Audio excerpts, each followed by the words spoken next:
If you are looking to get back into the dating game, but oh my gosh, you just don't even know where to start, you are in luck today because Kristin Casey with Kristin Casey Counseling is here with some wonderful dating tips. Good morning. Good morning. It's wonderful to see you. Thank you for being here. Thanks, it's great to be here. All right, so a lot of people, and we talk about this often, they want to find love online. So the first thing they have to do is make a dating profile. And you say a lot of people make big mistakes with their profile. Yeah, they really do. One of the biggest that I see is this idea of casting a wide net by being sort of vague in your profile, when the truth is you want to be kind of specific. You want to put yourself out there.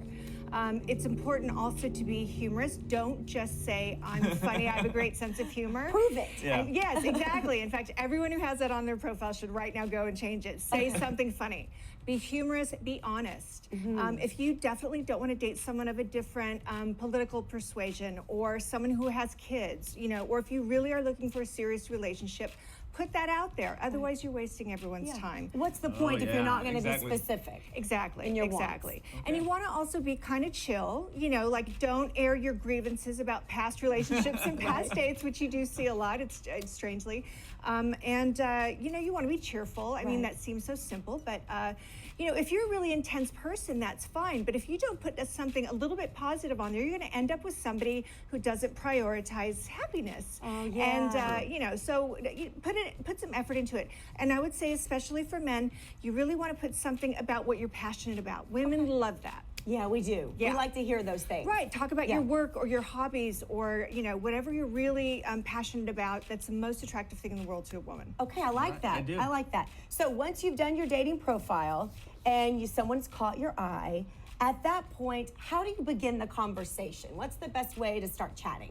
Okay, so get off the text as soon as possible and get on the phone. I like that. Yes, you cannot judge chemistry through text. And chemistry is a thing, and it's important. So get on the phone, have a conversation that's at least 10 minutes long. You know, set up a date where you're going to go, whether it's a smoothie or dinner. And I recommend smoothies or coffees, unless you really dig the guy, then go for dinner. But while you're on the phone, you're establishing some rapport, and you're seeing if he's the guy that came across, or the woman who came across in the profile. Okay. And if they do have a vague profile, ask some questions to get to know them better. And here's the thing, if you're not interested, if you're not feeling it, just say so. Yeah. I'm not, you know, it's been great talking to you. I'm just not really feeling that romantic chemistry I'm looking for. So, you know, best of luck to you. Have a great day. That's so hard to do. It is very hard. It sounds simple. It's very hard. Yeah. Practice it before you call if you have to. You know, you'll be a better person for it, and your dating life will be better for it. If you learn that early on, you're golden. Okay, so just being honest. Yeah. Right. I hate hurting people's feelings.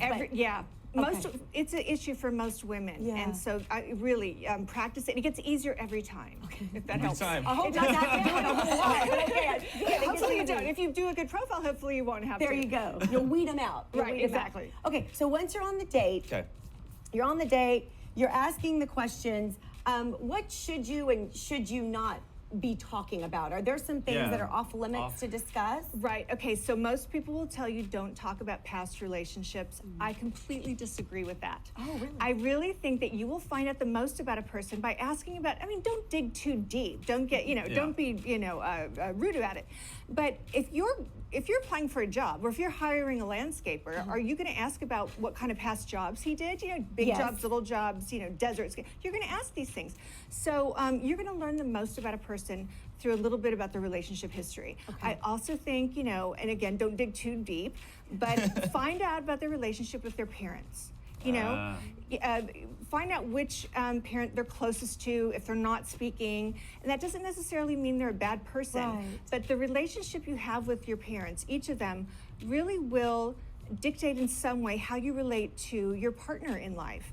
And so it just tells you a little bit about them. People will tell you who they are if you listen. Okay. And so these are two really good things to ask about. Pay attention. Yeah.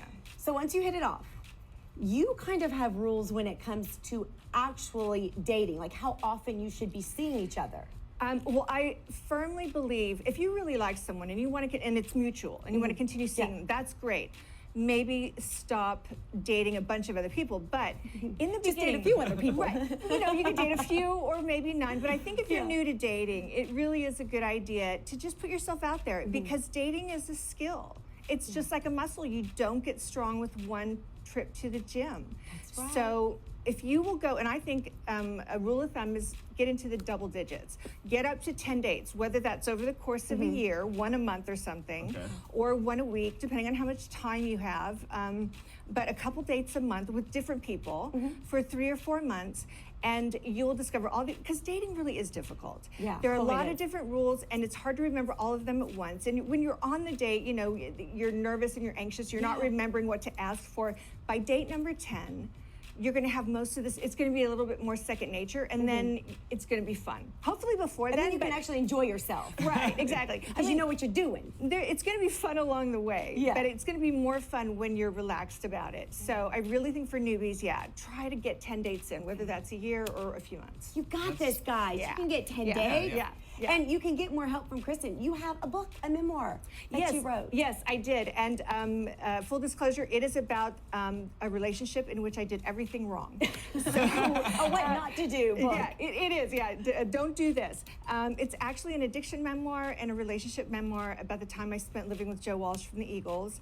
And we were very much in love, but we had no relationship skills, and so we didn't last. But so that's kind of where I started learning that there was a lot to learn about dating. Got it. And now you help so many people. Thank you for joining us this morning. And for more on Kristin, you can go to KristinCaseyConsulting.com, and she can help you date like a champ.